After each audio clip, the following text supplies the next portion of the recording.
అందరికీ నమస్తే. నేను మీ Swathi. Welcome back to our channel Swathi home thoughts. Friends, ఈరోజు మన వీడియోలో బ్రెడ్ ఆమ్లెట్ని ప్రిపేర్ చేశాను. ఈ బ్రెడ్ ఆమ్లెట్ మార్నింగ్ బ్రేక్ఫాస్ట్లో కానీ ఈవినింగ్ పిల్లలు వచ్చినాక స్నాక్స్ పెట్టడానికి చాలా టేస్టీగా ఫ్లఫీగా బాగుంటుందండి. ఇక లేట్ చేయకుండా ఈ వీడియో ప్రాసెస్ ఏంటో చూసేయండి. ఇక్కడ నేను 5 గుడ్లను తీసుకొని ఇలా బ్రేక్ చేసి వేసుకున్నాను.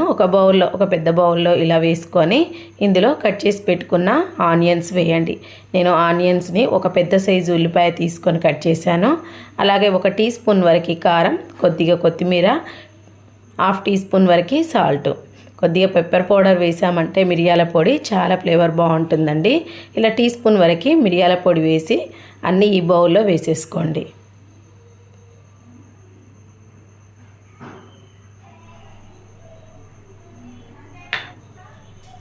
అన్నీ ఇలా వేసేసుకున్న తర్వాత ఒక స్పూన్ తోటి బాగా మిక్స్ చేసుకోండి. ఒక 5 మినిట్స్ వరకు కలుపుకోవాలండి, లేదంటే అంత ఫ్లఫీగా రాదు ఆమ్లెట్ అనేది.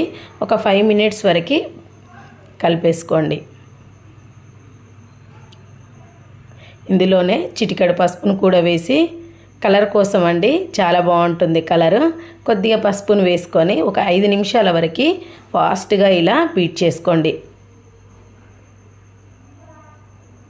ఇలా బీట్ చేసుకొని పక్కన పెట్టేసుకోండి. ఇప్పుడు పొయ్యి మీద ఒక ప్యాన్ పెట్టుకొని కొద్దిగా బటర్ వేయండి. ఆయిల్ అయినా పర్లేదండి, బటర్ వేయడం వల్ల ఫ్లేవర్ బాగుంటుంది.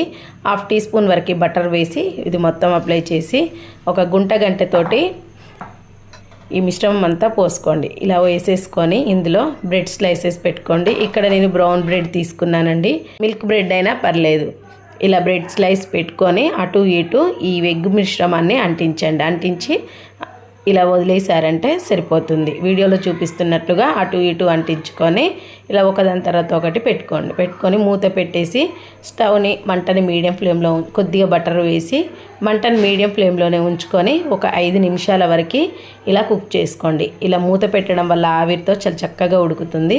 ఇలా ఒక 5 నిమిషాల తర్వాత అటు ఇటు ఉన్న ఎక్స్ట్రా ఆమ్లెట్ని అంతా బ్రెడ్ మీదకి తోసేసి తిరగల వేసుకొని మరొక 5 నిమిషాల వరకు మూత పెట్టేసి మంటను మీడియం ఫ్లేమ్లో ఫ్రై చేసుకోండి.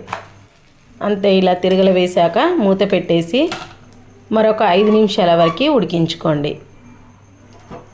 ఇలా 5 నిమిషాల తర్వాత తీసారంటే సరిపోతుందండి. ఇటు అటు ఒక 5 నిమిషాలు కుక్ అవుతే సరిపోతుంది. చాలా టేస్టీగా ఫ్లఫీగా చాలా బాగుంటుంది.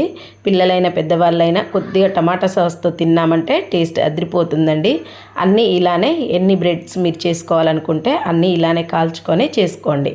మూత పెట్టడం వల్ల మెత్తగా ఉంటుందండి. మూత తీసివేస్తే ఆమ్లెట్ అనేది గట్టిగా అవుతుంది. మూత పెట్టేసి ఒక 5 నిమిషాలు ఇటు అటు ఇలా ఫ్రై చేసుకున్నామంటే చాలా టేస్టీగా బ్రెడ్ ఆమ్లెట్ అనేది రెడీ అయిపోతుంది. ఇంతేనండి. ఇలా ఎన్ని చేసుకోవాలనుకున్నా ఈ మెథడ్లో చేశారంటే అన్నీ పర్ఫెక్ట్గా వస్తాయండి. ఓకే అండి, ఈ రెసిపీ మీకు నచ్చినట్లయితే కంపల్సరీ ఒక లైక్ చేయండి. మీ ఫ్రెండ్స్కి రిలేటివ్స్కి షేర్ చేయండి. మరిన్ని వీడియోస్ కోసం ఛానల్ని సబ్స్క్రైబ్ చేసుకోండి. మరొక మంచి వీడియోతో మళ్ళీ కలుసుకుందాం.